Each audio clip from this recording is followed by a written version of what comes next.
עמותת אורות אביטל... תשמור לך את זה ואני חוזר אליך. עמותת אורות אביטל הוקמה לזכר אביטל, שנפטרה בגיל 4. היא פועלת עכשיו למען פצועי המלחמה, ונמצא איתנו יהודה סאור, בן דוד של אביטל, זכרה לברכה, פעיל בעמותה. בוקר טוב.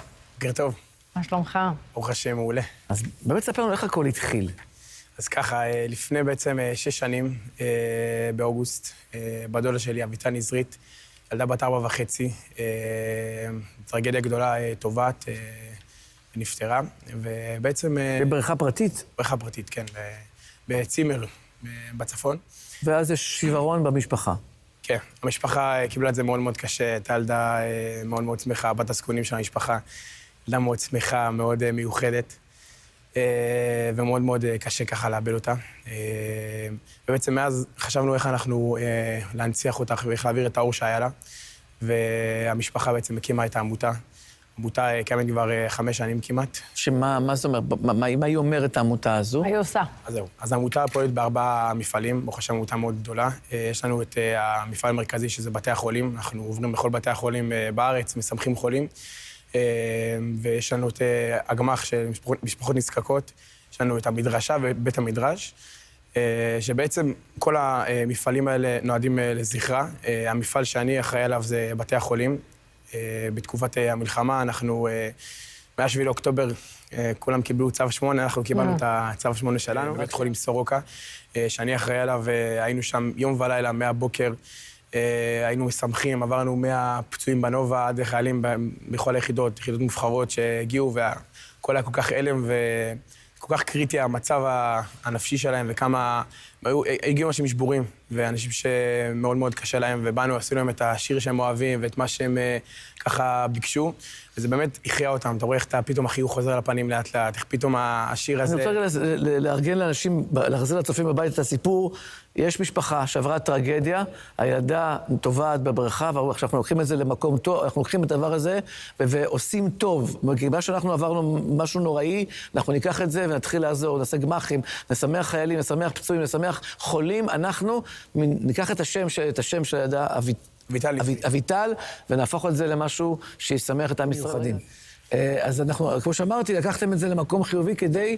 למנף את זה למקום טוב. למנף את זה לשמחה ולעזרה לעם ישראל. במשבר יש לך כמה אופציות, אתה יכול לא להישאר במיטה ובדיכאון, כמו שיש הרבה אנשים שזה קורה להם, ויש אופציה למנף את זה ולקחת את זה למקום טוב.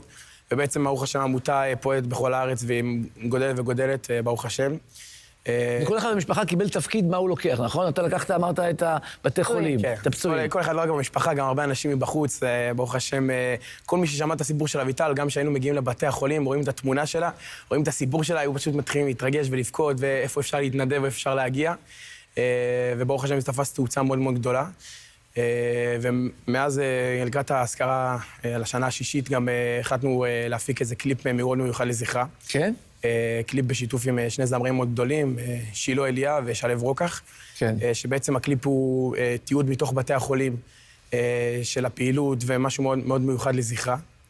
אפשר גם לראות על המסך את התמונות. כן, אנחנו רואים את זה, תוך שאתה מדבר, התמונות רצות אליהם על אמריקאי, רואה גם את קופיקו שם אפילו, ראיתי. כן, יש לנו פה חיילים ואנשים פצועים, זה שוטרים, חיילים.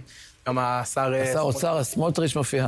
אני רואה עכשיו גם רואים את אביטל. ברוך השם, גם נפגשנו עם נשיא המדינה ששמע על הסיפור והתרגש מאוד, ואתה רואה את הפעילות הזאת בעצם, זה הנוער של ישראל. הנה, אנחנו שומעים את הריקודים ואת השמחה בבתי החולים. גיטרות. תשמע, זה באמת לעשות שמח לפצועים. זה הנוער של ישראל. תגיד לי, איך אתה מוצא את ההורים שלהם, את ההורים...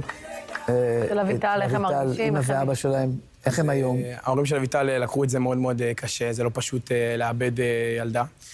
ככה אני מהצד לפחות בתור חלק מהמשפחה רואה את זה, וברוך השם העשייה היא ככה ממלאת ונותנת איזה מקום לכאב. וזה משפר את הכאב? זה מוציא אותה מתוך היגון? געגוע לא נגמר, אבל לגמרי זה נותן תחושה טובה ונותן ככה סיפוק לראות שהילדה שלך, זה לא נעצר שם באוגוסט, זה ממשיך הלאה, וברוך השם זה עובר, וכולם יודעים מי זאת אביטל. אין אחד שלא יודע מי זאת, וברוך השם זה עשייה מאוד מאוד גדולה. ומשם אנחנו שואפים רק לעלות, וכמובן מי שרוצה להגיע ולהתנדב. ממש. יכולים לפנות אלינו בערוצי האינסטגרם. וככה לפחות אנחנו מנציחים את אביטל, אנחנו ככה נמשיך להנציח עמותת אותה אורות. לעד.